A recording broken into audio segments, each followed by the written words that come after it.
Hariom everyone and welcome to part 2 of मोक्ष। बहुत लोगों को ये कन्फ्यूजन रहता है कि मोक्ष के लिए बहुत ज़्यादा मेहनत करनी पड़ती है, बहुत ज़्यादा लाइफ टाइम्स लग जाते हैं टू रीच देयर। एंड ऐसा भी रहता है कि मोक्ष के कुछ एट्रीब्यूट्स हमने जैसे लास्ट टाइम पॉडकास्ट में देखा था, सत्संग में देखा था धर्म जी के साथ, कि हम सोचते हैं कि जिसको मोक्ष मिल गया उसके ऐसे ऐसे एट्रीब्यूट्स या फीचर्स होते हैं। तो हमने देखा कि उस एंगल से हम देखेंगे तो हम कभी समझ ही नहीं पाएंगे, वहाँ तक पहुँच ही नहीं पाएंगे। तो आज और भी बहुत कई सवाल थे, अगर आपको भी सवाल है मोक्ष से related, that is why we are doing part 2 of this satsang with Dharmraj ji. नमस्ते Dharmraj ji, thank you for coming back again for this topic. And जैसे हम लास्ट टाइम देख रहे थे मोक्ष के बारे में, एक बात आपने कही थी कि बहुत मेहनत करने की लोगों को इतनी ज़रूरत नहीं जितना हम सोचते हैं। बहुत लोग सोचते हैं कि मोक्ष के लिए ये करना पड़ेगा, कि लिस्ट बना देते हैं, या बहुत जन्म लग जाते हैं, या बहुत ज़्यादा साधना करनी पड़ती है तब जाके मिलता है। ये एक माइंडसेट है। तो क्या ये सच है कि कुछ आसान तरीका भी है, या कोई शॉर्टकट भी है, या कोई और तरीका है यहाँ तक पहुँचने का? हाँ, हम लोग इस पर चर्चा कर रहे थे कि यदि कोई चीज़ ऐसी है जिसे हासिल करना है जो बाहर है, तब तो फिर हम इसको इस पैमाने पे तौल सकते हैं, माप सकते हैं कि इतना समय लगेगा और इतना यत्न करना पड़ेगा। जैसे मुझे यहाँ से अगर चेन्नई जाना है तो जितनी दूरी है वो मेरे वाहन पर निर्भर करेगी, या मैं पैदल जा रहा हूँ तो मेरी चाल पर निर्भर करेगी, मेरी कितनी क्षमता है उस पर निर्भर करेगा, रास्ते में आने वाले बाधाओं पर निर्भर करेगा, इत्यादि इत्यादि। लेकिन हम लोग पिछली वार्ता में, पिछले संवाद में इस बिंदु पर पहुँचे थे कि किसकी मुक्ति, वह कौन है जो मुक्त होना चाहता है। यदि मुक्ति का जो मूल ढंग है वो जो मुक्त होने चला है उसकी अपनी संरचना की भली भांति समझ से आता है, तो फिर पूरा फिनोमिना बदल जाता है। अब मुझे अगर खुद को देखना है तो खुद को देखने के लिए सारे एफर्ट, सारा लगने वाला समय दूसरे तरीके से व्याख्यायित होता है। फिर वो मेरी अपनी तत्परता पर, मेरी अपनी ईमानदारी पर, मेरी अपनी त्वरा पर निर्भर करेगा, इंटेंसिटी पर निर्भर करेगा कि कितना पैसन से मैं अपने भीतर इस चीज़ को जांचना चाहता हूँ। क्योंकि मैं तो हमेशा उपलब्ध हूँ। चेन्नई जाना है तो चेन्नई जाने के लिए एफर्ट लगेगा, लेकिन मैं खुद को तो हमेशा उपलब्ध हूँ ना।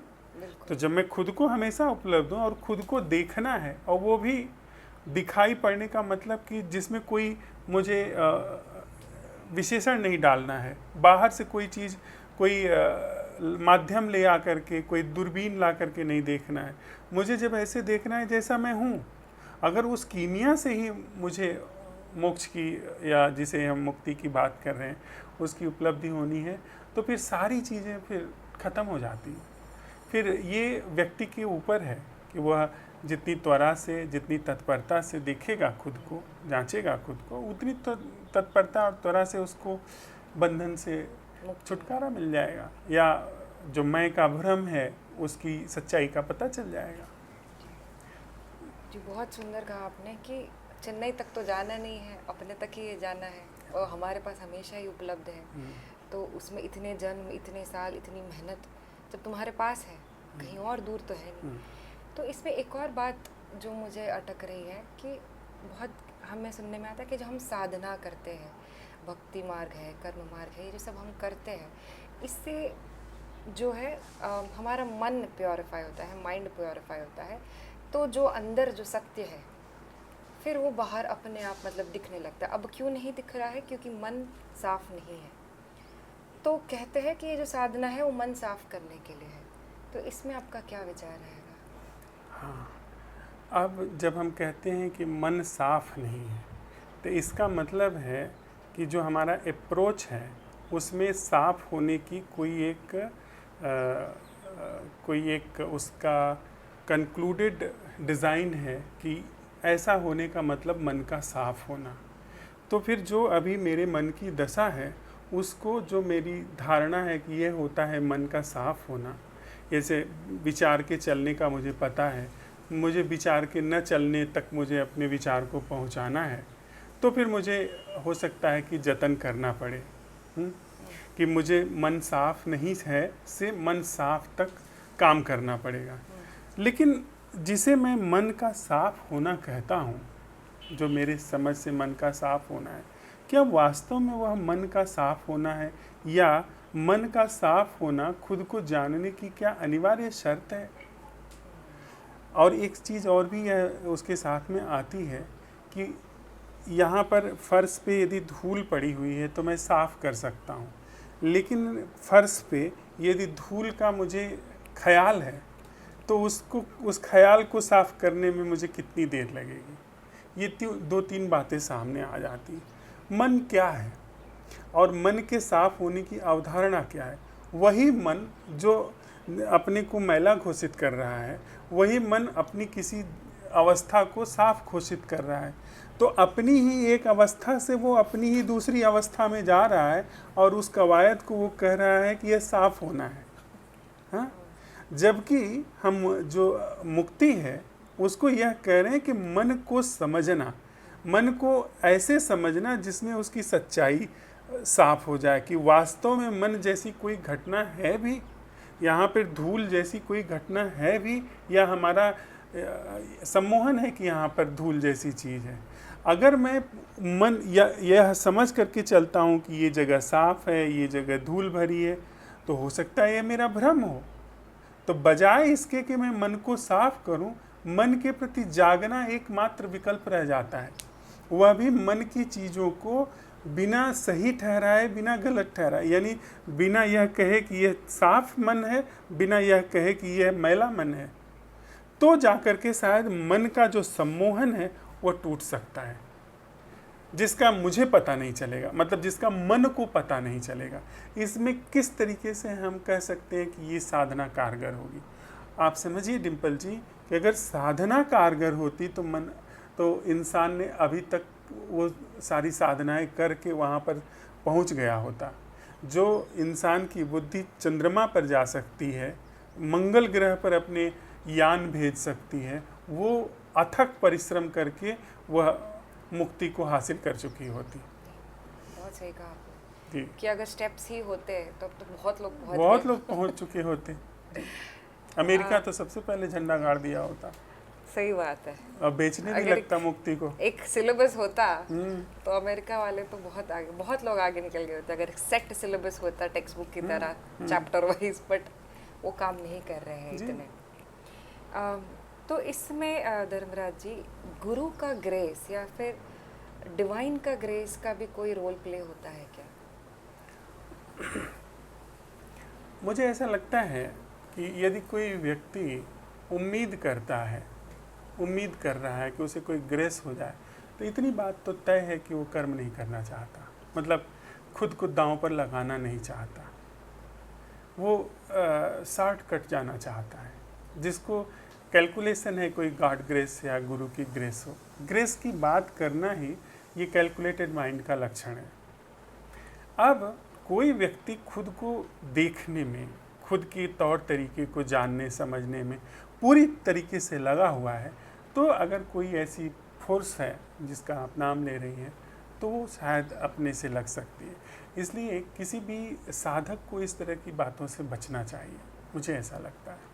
हाँ, बातों से बचना चाहिए, मैं समझ गई, क्योंकि बात पर जब बात जाती है, जब हम सोचते हैं एक, तो मन में आ जाता है फिर से। बट ऐसे नेचुरली जैसे आप कह रहे हो, अगर कोई फोर्स है तो वो एक्टिवेट होता है या नहीं होता है, कब होता है, किस कारण से होता है, ऐसा कुछ? सैद्धांतिक रूप से आप यह समझें कि जो भी चीज़ हम बहुत तत्परता से चाहते हैं, जो चीज़ हम त्वरा से चाहते हैं, उस चीज़ को सपोर्ट मिलना शुरू हो जाता है। आप कुछ भी करके देखिए, और अगर आप उसमें तत्परता से लगे हुए हैं तो आपको ऐसे ही सुविधाएं मिलनी शुरू हो जाएंगी। आप देखिए ना, दुनिया में लोगों ने, वैज्ञानिक भी हुए हैं जिनको बहुत सपोर्ट मिला है, बड़े बड़े हत्यारे हुए हैं उनको बड़ा सपोर्ट मिला है। आखिर जैसे चंगेज़ खान जैसे लोग हैं या तैमूर लंग जैसे लोग हैं, हिटलर जैसे लोग हैं, उनके पास में इतनी ताकत आई कहाँ से? इसका मतलब है कि वो जो करना चाहते हैं उसके पीछे सपोर्ट मिलना शुरू हो जाता है। तो ये कुछ ऐसा प्रतीत होता है कि जगत का विधान है कि जो व्यक्ति बहुत हृदय से करना चाहता है उसके लिए सपोर्ट मिलना शुरू हो जाता है। उसको बहुत मिस्टीरियस ढंग से नहीं देखना चाहिए। ये एक विज्ञान है कि उसको उसमें मदद मिलनी शुरू हो जाएगी। लेकिन किसी साधक को इस तरह की कैलकुलेशन से बहुत बचना चाहिए। सैद्धांतिक रूप से भले वो इस बात को समझ ले, लेकिन वो उम्मीद ना करे, प्रतीक्षा ना करता रहे। अगर वो प्रतीक्षा कर रहा है तो निश्चित रूप से वो अपने को दांव पर लगाना नहीं चाहता है। जी, प्रतीक्षा कर रहा है तो फिर वो अपनी रिस्पॉन्सिबिलिटी और लेने से बच रहा है, अकाउंटेबिलिटी ही नहीं ले रहा है। जी। बट जैसे आप ये बता रहे हैं, बहुत ही अलग टॉपिक, इंटरेस्टिंग टॉपिक खुल गया इससे, कि अगर कोई भी चीज़ हम बोलते हैं ना कि मेहनत करो पूरी, उसमें तो कायनात लग जाती है तुम्हारी उसको हेल्प करने में। जैसे लोग मिस्टीरियस तरीके से ही बोलते हैं, खैर उसको लॉ ऑफ अट्रैक्शन बोलते हैं, पता नहीं अलग अलग चीज़ें बोलते हैं उसको। तो ये जो चीज़, अगर मैं हल्का सा इस पर थोड़ा रोशनी आप डालोगे, तो ये मन के फोर्स की वजह से हो रहा है कि हम बहुत ज़्यादा उस पर विचार कर रहे हैं इसलिए हो रहा है, या खोज रहे हैं? इसको किस तरीके से हम डिफाइन करेंगे? हाँ, ऐसे मैं इसको देख पाता हूँ कि जो चीज़ आयोजित की जाती है, मान लीजिए मैं, जैसे यही एक जगह निर्मित हुई है, इस जगह के निर्माण का एक संकल्प आया, संकल्प लिया गया, बहुत सारी फोर्सेस, बहुत सारे लोग इसमें आकर के अपना हाथ लगा दिए, अपना कंधा लगा दिए, आज ये निर्मित हुआ है। इसमें बहुत सारा विचार इन्वॉल्व है, बहुत सारी बुद्धि इन्वॉल्व है, एफर्ट इन्वॉल्व है, टाइम इन्वॉल्व है। यानी आप कुछ आयोजित करना चाहते हैं तो आपको बहुत सारी मन की फोर्सेस या मिस्टीरियस फोर्सेस जिनको आप कह रहे हैं वो भी आपको सहयोग देने लगती हैं। लेकिन जो चीज़ वहाँ पर पहले से विद्यमान है, जो चीज़ सत्य है, उसकी अपनी यूनिक फोर्स है। हाँ, जैसे मैं सपना देख रहा हूँ बैठ कर के दिन में, तो उसके लिए जो भी मैं सपना देख रहा हूँ उसके अपने सहयोगी तत्व हो सकते हैं। मुझे कुछ आप क्लोरोफार्म जैसा सूंघा दीजिए, मैं और गहरी नींद में चला जाऊंगा, मूर्छित हो जाऊंगा, उसमें सहयोगी तत्व है। लेकिन जब आप जागते हैं, जागना तथ्य है, जागने के क्रम में सारे फूल, पेड़ पौधे, सूरज, चाँद, उजियारा, अधियारा, वो सब घट रहा है, वास्तविक रूप में घट रहा है। तो जब मैं ख्यालों से तथ्य में आता हूँ तो तथ्य का अपना संसार है, सच्चाई का अपना संसार है। तो सच्चाई के संसार के लिए यदि मैं प्यासा होता हूँ, झूठ को मैं विसर्जित करना चाहता हूँ अपने जीवन से, तो सच की अपनी ताकत है, सच का अपना स्वरूप है, वो अपने से मुझे अपनी तरफ खींचेगा। ये जागने की अपनी फोर्स है। जब तक आप सोए रहना चाहते हैं सोए रह, लेकिन आप हमेशा सोए नहीं रह सकते हैं, आपको आँख खोलनी ही पड़ेगी। कितना देर आप सोएंगे? तो जैसे सोने में बहुत सारी चीज़ें संलग्न होती हैं, उसी तरह से जागने में बहुत सारी चीज़ें संलग्न होती हैं। उसी तरीके से जैसे मिथ्या का अपना बल है, सत्य का निश्चित रूप से अपना बल है, उसका तो सच्चाई का बल है। तो उसकी तरफ कोई मूव होता है तो उसको बहुत सारा सपोर्ट तो मिलता ही मिलता है। वो अपने से चुंबक की तरह समाप्त खींच लेता है, जैसे अरुणाचल खींच लेते हैं लोग। जी। तो आपने जैसे सही कहा, ये बहुत सुंदर चीज़ है कि अगर हम सत्य की तरफ बढ़ते हैं तो अपने आप अपने को खींचता है और आपको सब सुविधा मिलने लग जाती है। जैसे कहते हैं कि शंकराचार्य सत्य की खोज में निकले थे 8 साल की उम्र में, तब उनको वो गुरु की खोज में नहीं निकले थे, वो सत्य की खोज में मिले थे, तो अपने आप उनको गुरु मिल गया और बहुत सारी सुविधा इस तरह से होने लग गई थी। तो क्या हम, तो ये तो डेफिनेटली है, अगर तुम ट्रुथ की खोज में जाओगे तो the universe starts helping you. वैसे ही जो लोग साधना कर रहे हैं, अगर सत्य की ओर बढ़ते हुए अगर साधना कर रहे हैं, पूजा पाठ कर रहे हैं सत्य को पाने के लिए, तो वो भी हम कह सकते हैं कि उनको सुविधा मिल रही है, ऐसा पॉसिबल हो सकता है? अब ये थोड़ा सा ट्रिकी मामला है, जैसे एक तरीके से मैं कहूँ कि यदि आप परिमेय की साधना करते हैं, मतलब जो मापा जा सकता है, जो सीमित है, जो समय के गर्भ में पैदा होता है और समय के धरातल पर ही समाप्त हो जाता है, यदि उसकी कोई कामना करता है तो उसकी अपनी फोर्स है। बहुत सारे लोग उसमें ऐसा चाहते हैं तो आपके सहयोगी हो जाते हैं। लेकिन अगर कोई अपरिमेय के लिए प्यासा होता है, वो परिमेय की सीमा देखता है और बड़े अपरोक्ष रूप से उसके अंदर प्यास पैदा होती है अपरिमेय की, तो उसको अपरिमेय मतलब जो मापा नहीं जा सकता है, जो जिसको आंका नहीं जा सकता है, ऐसी ताकत उसको मिलनी शुरू होती है। हाँ, अब उसी तरीके से यदि कोई सत्य के लिए प्यासा है तो सत्य के लिए प्यासा होने का मतलब कि सत्य की कोई आपके अंदर धारणा का ना होना, कोई ख्याल का ना होना, कोई संकेत का ना होना, कोई गंतव्य का ना होना, डेस्टिनी का ना होना कि आप यहाँ पर पहुँचना चाहते हैं। यानी आप जैसे जैसे मिथ्या को समझ रहे हैं, मिथ्या की संरचना को समझ रहे हैं, वैसे वैसे बिना आपके अपने जाने समझे आप सत्य की ओर बढ़ रहे हैं। तो यदि कोई किसी व्यक्ति के अंदर ये बात है कि मैं सत्य का प्यासा हूँ, मुझे सत्य चाहिए, मुझे परमात्मा चाहिए, वो भ्रम में हो सकता है। वो अपने बनाए हुए, अपने गढ़े हुए, अपने इमेजिन्ड सत्य के लिए वो प्यासा हो रहा है और कहता है कि मैं सत्य के लिए प्यासा हूँ। जो सच में ही सत्य के लिए प्यासा होगा वो झूठ को झूठ की तरह देख करके चल रहा होगा। वो अपनी जो उसकी बनावट है उसके प्रति वो जागता हुआ और सजग होता हुआ उसको उसकी बिना निंदा के, बिना स्तुति में उसमें वो बढ़ता चला जाता होगा। हो सकता है कि वो सत्य को खोज भी न रहा हो, लेकिन उसके द्वार पे सत्य आता है क्योंकि मिथ्या का विसर्जन होता है। लेकिन जिसको बहुत में सत्य का उपाखंडी भी हो सकता है, क्योंकि हमको नहीं पता है और किसी को पता है सत्य। किसको पता है सत्य? कोई नहीं है, माइंड में सत्य आता ही नहीं है। लेकिन जिसको जो कहता है मुझे बिल्कुल सत्य पता है, मैं उसका रागीर हूँ, वो भ्रम पता है तो फिर ढूंढेगा ही क्या? ढूंढना है तो अपने द्वारा ही एक गढ़ी गई और मानी गई चीज को ढूंढ करके लाएगा और तो उसी से मतलब खुश ही होकर के बोलेगा कि मैंने सत्य को पा लिया। वो भ्रम भी हो सकता तो है। वही खत्म हो गई जर्नी।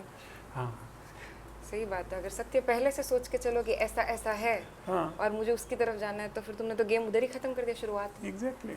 वो तो क्वेश्चन मार्क है, वही तो ढूंढना है कि वो क्वेश्चन मार्क क्या है। हाँ, जी बिल्कुल। एक बात मुझे, हाँ बोलिए। मेरा ये कहना है कि जो सच्चा सत्य का पथिक होगा वो खाली होगा, वो किसी मान्यता धारणा को कस के पकड़े नहीं होगा। वो उसकी नज़र अपनी तरफ होगी, वो अपने झूठेपन को देखता होगा, अपने झूठेपन को देखने में उसके झूठेपन छंटते जाते होंगे। वो उसको भी नहीं पता होगा कि कैसे चुपचाप वह सत्य की ओर बढ़ रहा है। लेकिन जो मायावी ढंग होगा उसको बहुत पता होगा कि इतना चल लिए, यहाँ तक मैं जान गया हूँ, अब इतना और बाकी है।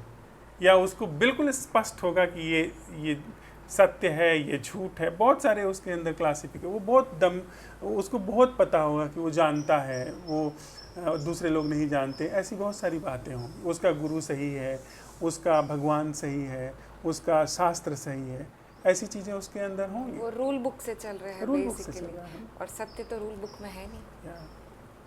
एक और चीज़ मुझे याद आ रही थी रामकृष्ण की। जी। रामकृष्ण काली के बहुत बड़े भक्त थे, उनकी बहुत साधना करते थे, तो उनको बात भी करते थे उनसे, तो उनको लगता था वही सत्य है for a very long time.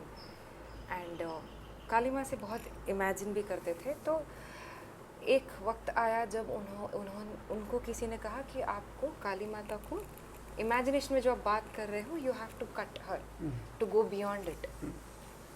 तो ये वाला जो इंसिडेंट है, क्या हम कह सकते हैं कि रामकृष्ण को वहाँ तक लाने के लिए काली माता ने एक बड़ा रोल प्ले किया, या फिर हम इसे फोर्स कह दें या मन की बनावट कह दें या जो भी कह दें, but that has helped him at least arrive till that stage? अब बात यहाँ थोड़ी ट्रिकी हो जाती है कि मैंने भी एक कहानी सुनी है। रामकृष्ण को जो बोध हुआ वो काली माँ की जो उनके अंदर प्रतिमा थी वहाँ तक पहुँचाने की वजह से हुआ, या काली माँ को जो वो ढो रहे थे उसको उन्होंने छोड़ा जब, तब उन्हें बोध हुआ? हम कैसे कह सकते हैं कि काली माँ को अगर वो नहीं सोचते तो उन्हें बोध ना होता? क्योंकि बहुत सारे ऐसे लोग हैं जिन्होंने काली माँ को कभी सोचा ही नहीं है, उनको भी बोध हो गया। तो ये बात थोड़ा ट्रिकी है, ये सीधे सीधे हमारे लिए दृष्टांत या प्रमाण नहीं बन सकती है कि काली माँ की आराधना करने पर, काली माँ के आधार पर अपने को कंडेंस करने के कारण उनको बोध हुआ, या काली माँ के आधार पर जो कंडेंस थे उसको छोड़ने के कारण उनको बोध हुआ। हाँ, तो हमें कोई सीधा सीधा ऐसे दृष्टांत नहीं है हम कर कोई सकते, एक सेट रास्ता नहीं सेट रास्ता नहीं है। क्योंकि हमने देखा जितने भी लोगों को मिला है मोक्ष, जो जीवन मुक्त हुए, लोग कहते भी हैं, सबके माध्यम अलग अलग थोड़े रहे हैं। लोग कहते भी हैं कि सत्य एक पथहीन भूमि है। आप और रामकृष्ण के माध्यम से जो घटना घटी है, यदि हम उसको प्रामाणिक समझ भी रहे हैं, तो रामकृष्ण के लिए वो घटना अनभिज्ञ थे। वो उस घटना से कि वो मतलब उनको पता नहीं था कि काली को तोड़ देंगे तो उनको बोध हो जाए, पर हम उस धारणा को बना के चल रहे हैं, इसलिए हमारे लिए तो निश्चित रूप से वो काम नहीं करेगी। रामकृष्ण के लिए वो प्लान नहीं था, पर हम रामकृष्ण के माध्यम से उसको प्लान कर रहे हैं, तो definitely it will not work for us. But it gives us a reference point कि ऐसा भी हो सकता है। ऐसा भी हो सकता है, जैसे कि आप कह रहे हैं ना कि सब जरूरी नहीं है सबको काली माता के थ्रू मिले, सबको हमने देखा है जो जीवन मुक्त है, उनके अलग अलग पाथ रहे हैं। जैसे आप कहते हो मोक्ष तक पहुंचना, it is a pathless land. कोई एक फिक्स्ड रोड नहीं है, हर किसी को ढूंढना है, अपना रास्ता खोजना है, अपना रास्ता बनाना है, अपने को देखना है, उसमें अपने से रास्ता बनता चला जाता है। ये भी इवन रास्ता की जो बात होती है उसकी व्याख्या दूसरा करता है। आप सिर्फ चलते हो, रामकृष्ण चल के चले गए, फिर हमको उनकी जब हम गाथा पढ़ते हैं तो पता चलता है अच्छा ये ऐसे ऐसे गए, लेकिन रामकृष्ण जब चल रहे थे तो उनके लिए रास्ता नहीं था। तो कोई भी व्यक्ति जब चल रहा है तो उसके लिए रास्ता नहीं है, उसके लिए वह जो है उस समय जैसा भी है उसी चीज़ को देखना होगा, समझना होगा, पीछे आने वाले को दिखाई पड़ेगा कि हाँ ये रास्ता है, ये व्यक्ति इस रास्ता बना है। हाँ, चलने वाले को प्लेन जमीन दिखाई पड़ती है, उसके लिए रास्ता नहीं है। तो रास्ता और पीछे जो आ रहा है अगर वो उस रास्ते से आएगा तो वहाँ पहुँचेगा नहीं पहुँचेगा। इसलिए रास्ते की बात ही बेमानी है, मीनिंगलेस है। जी, क्या हम कह सकते हैं कि ये जो हम पाथलेस लैंड बोल रहे हैं, ये खुद अपने आप में एक पाथ बन गया है? ये थोड़ा मतलब ऐसे लगता है कि तर्क की दृष्टि से कैसे पाथलेस लैंड। अब मेरे सिर में इतने सारे बाल हैं, उसको आप इधर घुमा सकते हैं, इधर घुमा सकते हैं, सामने गिरा सकते हैं, काला कर सकते हैं, लाल कर सकते हैं, सफ़ेद कर सकते हैं, तो आप कहेंगे ये सारी हेयर स्टाइल्स हैं। पर मैं अपना हेयर सेव कर दूं तो is this hair style? If there is no hair how it can be style? Bald भी स्टाइल हो गया आजकल किसी पर ये हो कैसे सकता है? हेयर का नाम ही नहीं है, हेयर है ही नहीं तो उसको हेयर स्टाइल कैसे बोलोगे भाई? बट बहुत लोग वर्ल्ड को भी मतलब वो बोलने में टेक्निकली वो गलत हो जाएगा, बट टेक्निकली गलत है कि बाल ही नहीं है, तो बोलने नो हेयर स्टाइल। बोलने के लिए कोई कुछ भी बोले, लेकिन टेक्निकली यह बात है कि आप स्टाइल तब तक कह सकते हैं हेयर की जब हेयर हो। हाँ, आप पाथ तब तक कह सकते हैं जब तक कि उस पर चला गया हो।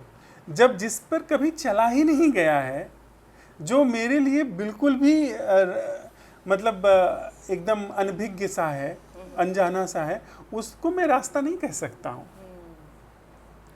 टेक्निकली वो मिस्टेक है, एरर है उसमें। और एक और चीज़ जो हम मोक्ष की तरफ जब हम बात करते हैं, तो जितना अभी तक मुझे समझ आया है कि अगर जो ऋषि रहे हैं, महान योगी वगैरह रहे, जिन्होंने वहाँ तक पहुँचे हैं, अगर हम वही मार्ग को सोच के अपने मन में बना के चले तो वहाँ तक पहुँचना बहुत मुश्किल, मतलब नामुमकिन सा ही हो जाता है, क्योंकि एक सेट है और सत्य तो खोज है।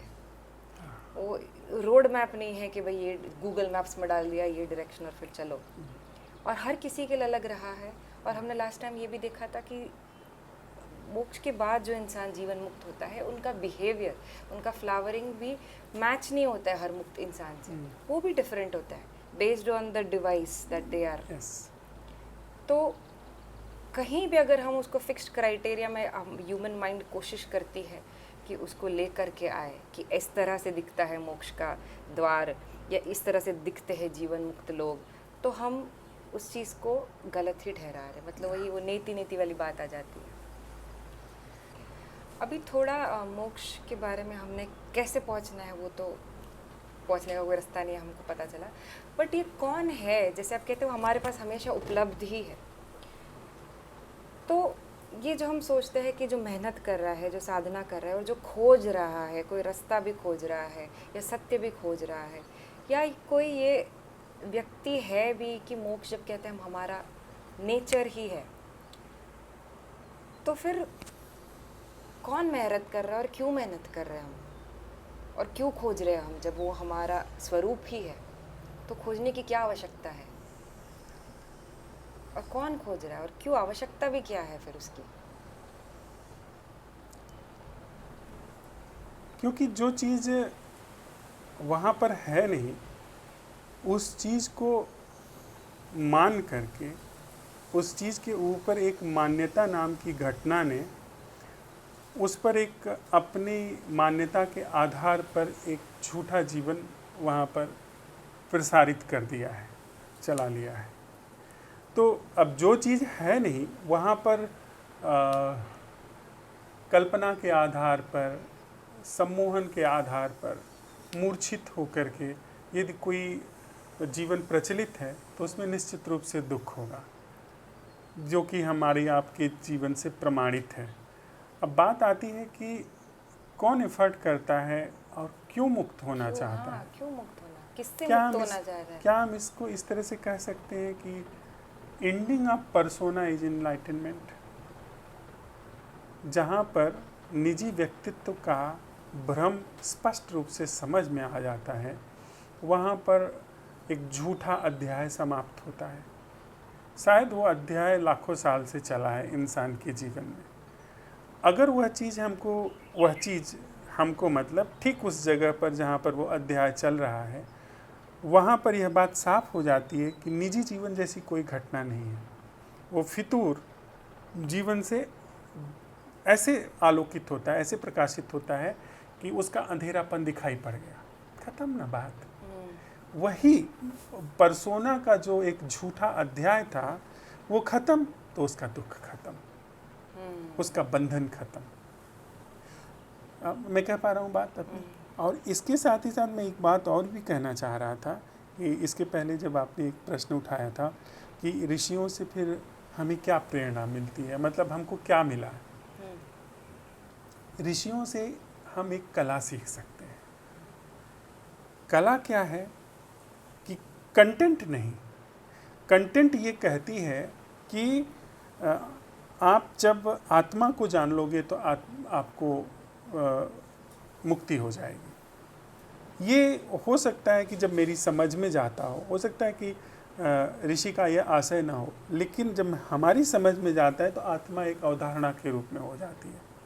ऋषि के अंदर वह नहीं है। फिर ऋषि बहुत तरीके से उसको, हमारी धारणा को निकाल करके जो वो कहना चाहता है उसके लिए उपाय करता है।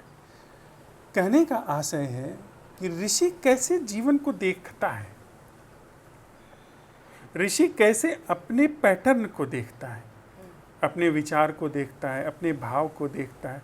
तो उसकी वह जो देखने की कला है, बिना निंदा के, बिना प्रशंसा के, बिना उसको सही गलत ठहराए, वह जो दिखाई पड़ने की उसके अंदर कला विकसित होती है, वो कला हम सीख सकते हैं। न कि कंटेंट, कला। ये, और वह भी कला किसकी? कला जो कंटेंट ऑलरेडी है उस कंटेंट को देखने की। हमारे पास अब तक जितनी भी कलाएं हैं वो जब भी कंटेंट को देखती हैं तो इस आधार पर देखती हैं कि ये कंटेंट सही है, हमको ये इम्प्रूव करना है। मैं अपने अंदर जब भी देखता हूँ कि मैं चोर हूँ तो मैं चाहता हूँ नहीं, अब मुझे चोर नहीं होना, क्योंकि मेरे भीतर, मेरे संस्कारों में बैठा है कि भाई चोरी करना अच्छी बात नहीं है। हाँ, तो मेरी जो बनावट है वो इस तरीके से काम करती है कि चोरी का तथ्य हटाओ, साहू का तथ्य लेकर के आओ। साहू के तथ्य में जीवन है। हमारी समझ ये कहती है, ऋषि की समझ कहती है कि तथ्य हैं, चोरी जैसा विशेषण मत डालो। कबीर जाकर के दूसरे के घर में घुस जाते हैं, बोरी भर अनाज कमाल के साथ लेकर के खींच के आए, उनके लिए चोरी तथ्य है। उनके लिए चोरी एक नकारात्मक विशेषण नहीं है, नकारात्मक उपाधि नहीं है, उनके लिए चोरी एक तथ्य है। उसी तरीके साहू एक तथ्य। इससे वो इस पूरा हमारे जीवन का जो व्यापार है अच्छे बुरे का, सारी पॉजिटिव निगेटिव कमेंट, सारे तमोगुण रजोगुण और सतोगुण से आच्छादित सारी हमारी प्रक्रियाओं से वो सारा पकड़ उसकी समाप्त होती जाती है। सारी कंटेंट जो है अपने आप रिलीज होती चली जाती है, और वह जो परसोना जो इस कंटेंट से बनता था, वह परसोना भी अपने आप समाप्त हो। अब ऋषि सिर्फ देख रहा है, हस्तक्षेप नहीं कर रहा है। इसलिए कंटेंट तो अपने से गई ही गई, परसोना भी चला गया जिसमें वो सारी कंटेंट रहती थी। जैसे कोई बर्फ का बर्तन हो और उसमें पानी भरा हो, वह सूरज की रोशनी में ला करके रखा जाए तो पानी तो उड़ेगा ही भाप बन करके। जिस बर्तन में पानी है वो बर्तन भी हवा हो जाएगा, भाप बन करके उड़ जाएगा। तो ऐसे ही ऋषि देखता है, वह कंटेंट को भी देखता है, अच्छे को भी देखता है, बुरे को भी देखता है। मतलब जो उस बर्तन में पानी है वो गंदला है या साफ है, उसको बिना तय किए देखता है। सिर्फ जैसे सूरज तय नहीं करता है कि गंदे गंदे को ही देखूंगा, वो साफ को भी देखता है, वो दोनों को देखता है। तो गंदा पानी भी भाप बन करके उड़ जाता है, साफ पानी भी भाप बन करके उड़ जाता है, और जिस बर्फ के बर्तन में वह पानी रखा है वह भी भाप बन करके उड़ जाता है। ये मुक्ति है। बहुत सुंदर। कंटेंट एंड पर्सोना दोनों ही उड़ जाते हैं बिना किसी हस्तक्षेप, डुअलिटी ही चली जाती है। यस, बहुत सुंदर एग्जाम्पल दिया आपने। तो मैं थोड़ा उसको कंक्लूड मतलब समराइज करती हूँ, तो आप बताना मैं सही समझी हूँ कि एक तो हमने शुरुआत करी थी इससे कि ऋषियों से अगर उन्होंने जो पाथ चला है, अगर वो पाथ हमें फ़ायदा नहीं कर रहा है उनके पाथ चलने से, तो फिर ऋषियों का होना हमारे लिए किस तरह से महत्वपूर्ण रहेगा। महत्वपूर्ण इस तरीके से कि वो किस तरह से अपना जीवन जीते थे, किस तरह से देखते थे। वो किस तरह से देखते थे वो तो उनका एकदम ही चलने की कला न कि रास्ता। हाँ, चलने की कला, पैरों की जुम्बिश, हाँ। पैरों का कैसे संतुलित होकर के खड़े होना, हाँ। कैसे डग बढ़ाना, उसे सीखा जा सकता, हाँ। है, न कि जिस रास्ते से वो गए। How they lived their life, yes, which path they chose, वो इम्पोर्टेंट नहीं है, बट वो किस तरह से अपना निजी जीवन जीते थे, एक एक दिन एक एक पल किस तरह से व्यवहार करते थे, जागरूक होके किस तरह से व्यवहार करते थे, वो हमें देखना और प्रेरणा लेने की बात है। उससे हमें इंस्पिरेशन लेना चाहिए। नॉट कि रमना महर्षि अरुणाचल से करे, कि रामकृष्ण जी काली माता से करे, कि कोई पुस्तक से करे, वो इम्पोर्टेंट नहीं है। कि मुक्ति के बाद वो किस तरह से अपना जीवन लोगों से व्यवहार में है, या काम कर रहे हैं, या डिसीजंस ले रहे हैं, किस तरह से अच्छे बुरे वक्त में अपने आप को संभाले हुए हैं या फिर देख रहे, वो उससे प्रेरणा ले रहे हैं। ये बहुत सुंदर बात कही आपने, ये बहुत इंस्पिरेशनल चीज़ है। और ये क्या हम कह सकते हैं कि जो मुक्त लोग हैं वो उनका ये जो बिहेवियर है of living life, that is similar somewhere, there are some aspects which are similar. मैं इस बात में मैं 100% स्पष्ट हूँ कि डीप डाउन कोई भी मुक्त व्यक्ति करता नहीं है, करता ही नहीं है, डूअर नहीं है, करता ही नहीं है। मतलब वहाँ कोई भी सेपरेट अलग थलग पर्सोना नहीं है, बिल्कुल। उसकी but for the person watching, अगर हम देखें जितने भी मुक्त लोग रहे हैं उनमें, अगर हम उनके बिहेवियर में, उनके उसमें अंतर हो सकते हैं, उसमें अंतर हो सकते हैं, क्योंकि वो उनकी बॉडी पे निर्भर करता है, उनके साइकी जो जिस साइकी में रहे हैं, जैसे शरीर उनका घर रहा है, वैसे उनका एक अलग मन भी घर रहा है, उसकी अपनी अलग अलग भाषा हो सकती हैं, अभिव्यक्तियाँ हो सकती हैं, तौर तरीके हो सकते हैं। लेकिन जो एकदम सबसे पीछे बात है, पर्सोना नहीं है, पर्सोना तो नहीं है। तो ये जो पर्सोना नहीं है हम कह रहे हैं, इसका क्या मतलब ऐसा हो सकता है कि हम जो साइकोलॉजिकली सोचते हैं कि जिसको हम अहम कहते हैं, बहुत ईगो कहते हैं, वही है जो मोक्ष प्राप्ति के पीछे पड़ा है। और जब मोक्ष प्राप्ति आप जैसे समझा रहे हैं, जब वो अहम ही ख़त्म हो जाता है, जब वो मैं ही ख़त्म हो जाती है, जो पर्सनालिटी ही ख़त्म हो जाती है, तो मुक्ति मिल गई। तो वो जो था वो था। तो कोई मुक्त नहीं है ऐसा कोई कह नहीं हाँ, सकता। तो कोई था ही नहीं। ये जान लिया, जो नहीं था, वो जो नहीं था उसी को जान लिया गया कि वो नहीं था। जो पहले से ही नहीं था, जो पहले से ही नहीं था, जो मिथ्या था। हाँ। और तुमने जान लिया अब कि वो मिथ्या है। यस। तो बहुत बार ऐसा होता है कि जिसे हम माया मिथ्या कहते हैं, वो हम इंटेलेक्चुअली कहते हैं।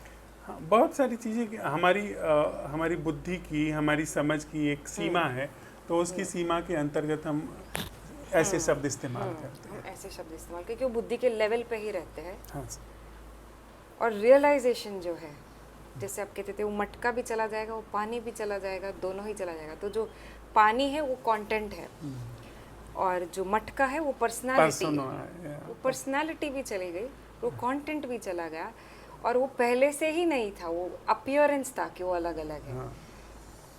तो जो था ही नहीं वो समझ में आ गया कि बिल्कुल ही नहीं है। तो पर्सनालिटी ही जो है, वो ईगो ही जो है, वो नहीं है। तो हम मोक्ष की प्राप्ति जो कर रहा है वो मिथ्या ही कर रहा है। मतलब कबीर साहब का एक कहना है कि फूटा कुंभ जल जल ही समाना, मतलब कि जैसे जल बिच कुंभ है, जल बिच कुंभ, कुंभ बिच जल है, बाहर भीतर पानी, फूटा कुंभ जल जल ही समाना, ये विधि बिरले जानी। मतलब इस तरीके से वो कुछ गाते हैं। तो मैं ऐसे उस बात को इस तरह से भी कह सकता हूँ कि जैसे बर्फ़ बना लीजिए, बर्फ़ का घड़ा बना लीजिए, बर्फ़ के घड़े में पानी रख दीजिए और तैरा दीजिए पानी में। धीरे धीरे बर्फ़ भी पिघलेगी, बर्फ़ के अंदर जो पानी भी है वो भी पिघल जाए, वो भी उसी पिघलती हुई बर्तन के साथ उसी पानी में घुलता चला जाएगा। तो वहाँ सिर्फ पानी पानी बचेगा, न घड़ा बचेगा, न घड़े में अंदर रखा हुआ पानी बचेगा। तो घड़े ने पूरा पानी एब्जॉर्ब कर लिया या पानी ने घड़े को एब्जॉर्ब कर लिया, हम कुछ कह नहीं सकते। बेसिकली घड़ा है ही नहीं। हाँ, घड़ा ही नहीं, हमें लग रहा असल है में पानी घड़ा है ही नहीं, असल में पानी ही पानी है। अंदर घड़े के हो या बाहर हो, पानी ही पानी है। हाँ। वो घड़ा हमने बना लिया, इसलिए हमने अलग कर दिया, इसलिए वो डुअलिटी वहाँ से शुरू हो गई। वो हमारी बुद्धि की प्रक्रिया का हिस्सा है जो द्वैत ही देख सकती है। जी। तो ये जो घड़ा बनने की प्रक्रिया है वो कहाँ से बीच में आया? जब पानी ही पानी था तो कहाँ बीच में कैसे आ गया? इतना स्ट्रॉन्ग जो लोग आइडेंटिफाई करते अपने आप को पर्सनालिटी से, क्यों आ गया और कैसे आ गया? मन जिस तरीके से विकसित हुआ है डिम्पल जी, उसमें यह प्रक्रिया में आई है। आप जीवित बैठी हो, पर डिम्पल नाम मेरे दिमाग में है, बिना डिम्पल नाम के मैं आपको पुकार नहीं सकता हूँ। हाँ, और बहुत सारी चीज़ों में वो कन्वेंशनली उपयोगी है। अब धीरे धीरे ये जो मेरे भीतर डिम्पल नाम है या आपके भीतर आपका डिम्पल नाम जो है, ये अपना अलग ही संसार पैदा कर ले। मैं अपने भीतर जो सोच रहा हूँ आपके बारे में, उसी को डिम्पल समझ लूँ। तो यहाँ जो डिम्पल है वो ज़्यादा जीवंत हो जाए, जो असली डिम्पल है उससे कोई सरोकार ही ना हो। यही डिम्पल का आधार पर अच्छा बुरा जो बता रहा है, उसी के आधार पर यदि मैं व्यवहार करूँ तो फिर ये एक गलत मोड़ ले लिया गया है।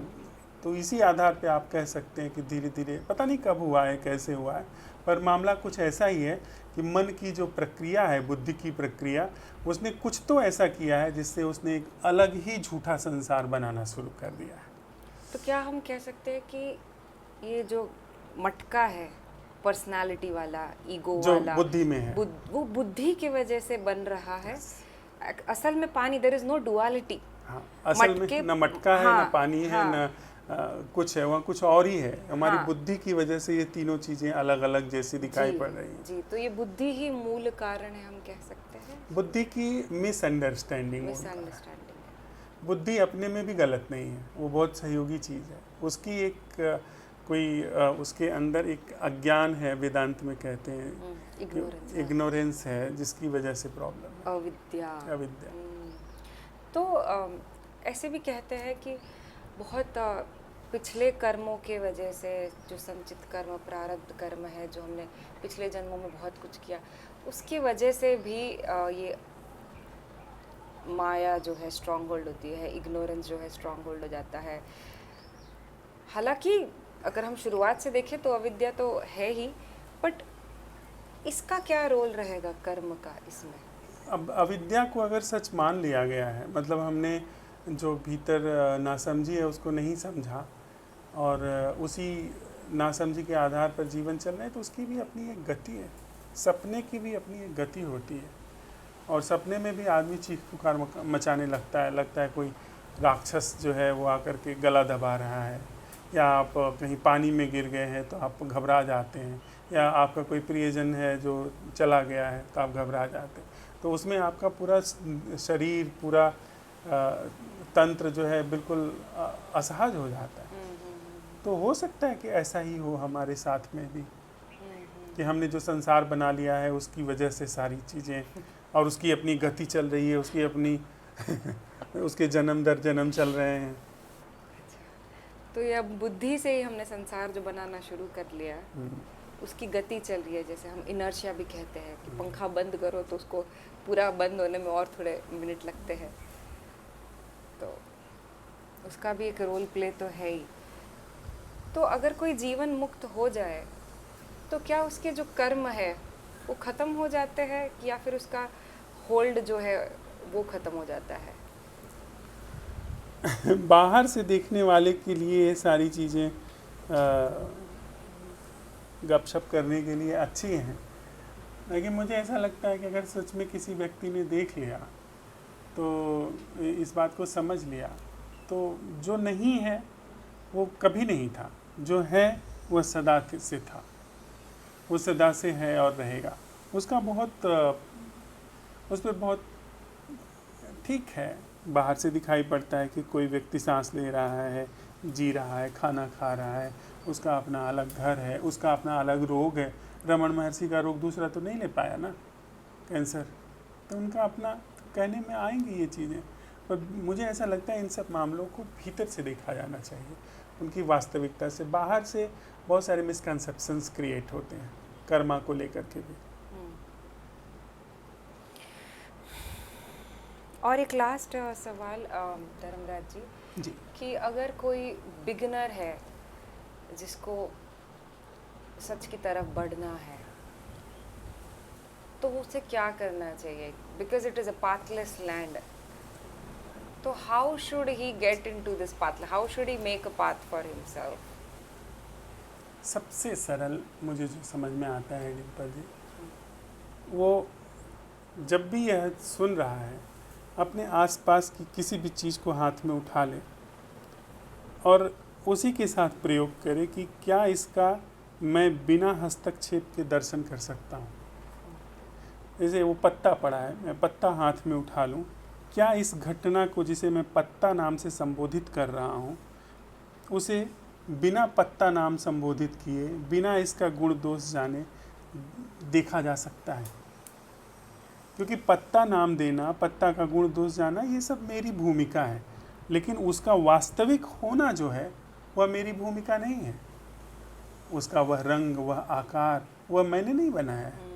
तो अगर कोई व्यक्ति इस तरीके से बिना हस्तक्षेप के एक बार भी देखना सीख ले, तो धीरे धीरे वो खुद को भी बिना हस्तक्षेप के देखे कि वो कैसा है। यद्यपि सारी हमारी संस्कृति, सारी सिखावन उसके अगेंस्ट जाती, क्योंकि जैसे ही आप देखते हैं आप उसके साथ कुछ करना चाहते हैं, वही अहम है। तो जैसे वो पत्ते को देखने में सक्षम हो गया, वैसे वो खुद को देखना शुरू करे, कैसे वो उठता है, कैसे बैठता है। 2-4 सेकंड के लिए भी अगर वो अपने सोच विचार को देख पाए, अपने इमोशंस को देख पाए, अपनी फीलिंग्स को देख पाए, इट्स एनफ। उसको सूत्र मिल जाएगा, फिर उसे किसी से पूछने की ज़रूरत नहीं है। उसने वो कला सीख ली जो ऋषियों की कला है, जो जीवन मुक्तों की कला रही है, और अपने से वो धीरे धीरे धीरे कर ले जाएगा। कहने की बात है, धीरे धीरे कर ले जाएगा, मतलब कला आते ही जिसको तैरना आ गया फिर वो पार कर जाएगा दरिया, देर सबेर की बात है, बिल्कुल सरलता से। तो आप कह रहे हैं कि अगर कोई बिगनर है जिसको ये पाथलेस लैंड में सत्य की तरफ बढ़ना है बट कोई पाथ नहीं है, तो क्या कर सकते हैं हम कि कुछ भी जो हमारे एक्सपीरियंस में आ रहा है, सब्जेक्ट ऑब्जेक्ट जिसे भी हम देख रहे हैं, तो क्या हम इसे बिना जजमेंट के, बिना ओपिनियन के, बिना स्टोरी के, बिना गॉसिप के या बिना कुछ भी उसमें अपना मन का डाले बिना जो चीज़ जैसी है उसको वैसे ही seeing reality as it is, क्या आप कर सकते हो? और किसी निष्कर्ष पे ना पहुंचे, हाँ, और कोई कंक्लूजन पे नहीं पहुंचे कि अदरवाइज सेकंड टाइम वो देख नहीं पाएगा। हाँ, वरना देख तो कंक्लूजन पे आ रहा तो मतलब तुम फिर से एक इसमें घुस रहे हो। तो उसे बस एज अ विटनेस देखना है, साक्षी देखना है, बस देखो, उसके साथ छेड़छाड़ मत करो। जैसे कोई फूल है या फिर कोई पक्षी है या हम देखते तो हम तुरंत उसको नेम करने की कोशिश करते कि अरे ये तो कमल है, अरे ये तो रोज़ है, तो ऐसा होता है। तो हमने उसको देखना ही बंद कर दिया, जैसे कृष्णमूर्ति कहते हैं, हम देखना ही बंद कर दिया। तुमने उसमें अपनी थ्योरी, अपना मेमोरी तुमने कहीं बुक में से उठाया, वही सब ले आया, तो तुम उसको सत्य देख नहीं पा रहे हो। तो इस तरह से देखना जो है धर्मराज जी आसान नहीं है। अब मैं कहता हूँ यही एक आसान चीज़ है, यही एक आसान चीज़ है। हम अपनी आसानी भूल गए हैं, हम अपनी जटिलता को आसानी समझते हैं। जैसे कोई व्यक्ति शराब पिए हो और शराब पी करके वो आसानी समझे कुछ भी अनाप शनाप बकने को, वो चीज़ है। फिर उसके दिमाग में वो रेजिस्टेंस नहीं रहता है, वो आसानी रहती है, रेजिस्टेंस चला जाता है। हाँ, तो उसको वो आसानी समझ रहा है। हाँ।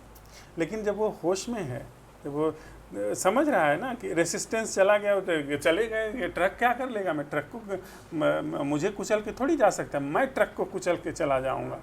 लेकिन जब थोड़ा सेंस में आएगा तब उसको अपनी थोड़ा औकात पता चलेगी, भाई ट्रक है आगे और आप कितना हो, तो सब समझो। तो इसके बाद फिर वो विवेक आएगा ना उसको कि क्या करे क्या ना करे। तो जो स्वभाव है, जो मतलब आसान चीज़ है, वो है बिना हस्तक्षेप के देखना। हाँ, अब चारों तरफ प्रचार प्रसार ऐसा है, हम लोगों की आदत ऐसी पड़ गई है, नशा ऐसा है कि हम समझते हैं कि नहीं, नामकरण दे करके ही, उसको विशेषण दे करके देखना ही सरल है। पर ये सरल है। और मैं ऐसा कहता हूँ डिम्पल जी कि अगर कोई लगनशील है, किसी के अंदर तत्परता है, कर ले जाएगा, वो निश्चित कर ले जाएगा। उसको वो थोड़ा बहुत चोटें लगेंगी, हो सकता है चलेगा, गिर जाएगा, घबरा जाएगा, that is the part of साधना।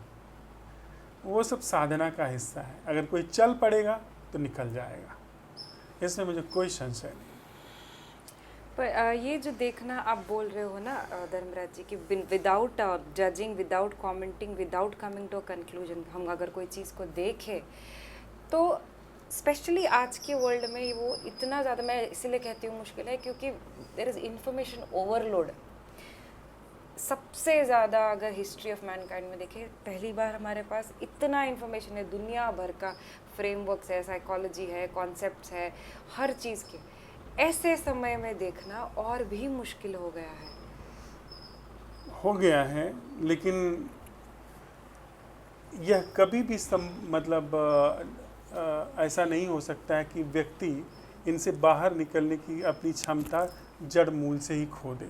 ये हो ही नहीं सकता, इट इज इम्पॉसिबल। जब चाहेगा व्यक्ति, अब जैसे मैं कितना भी देर तक आंख बंद किए रहूं और आंख बंद करके सपना देखता रहूं, सोचता रहूं, कुछ भी सोचता रहूं, विज्ञान गणित कुछ भी सोचता रहूं, जब चाहूँगा आंख खोल दूंगा।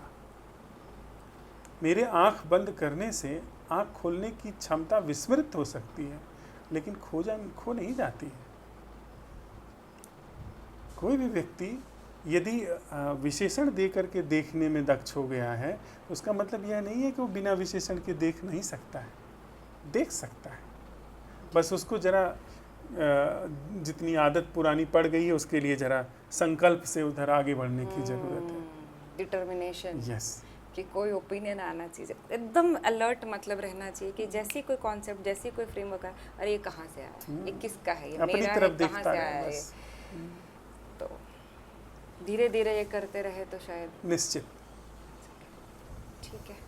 आई think we can end this year. बहुत साधुवाद आपका डिम्पल बहुत जी, साधुवाद धन्यवाद।